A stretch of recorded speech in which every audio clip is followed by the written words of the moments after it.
Hey guys, welcome to the third video of Module 1, and here we are going to look into how you can install Python into your system.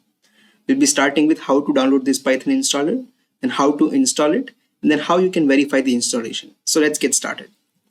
Alright, so I'm going to show you that how you can have Python into your system.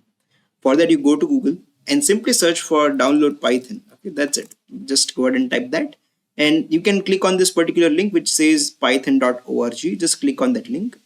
Now, depending on your system, it could be Windows, Linux, Mac, whatever it is, you can download the respective file. And because I'm having Windows in my system, I'm going to download this specific file. And as you can see that the executable file is ready for me, I'll just click on it and I'll just wait until the installation pop-up is there in front of me. You can see that it's right over here in my screen.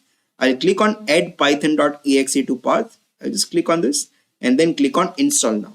That's it. Now you can just sit back and relax and just wait until this kind of installation process is done. Alright guys, so Python is successfully downloaded into our system. You just need to just click on close and cross check if everything is working fine or not. How you can do this? You simply go and search for CMD, that's your command prompt, and you can look for what is the version of Python currently in your system. The way you can do is just type Python and then hyphen and then version and press enter. You can see that currently in my system it is Python 3.12.1. This is something that we were looking forward to. So yes guys, now you are having Python into your system. So that was about how you can install Python into your system.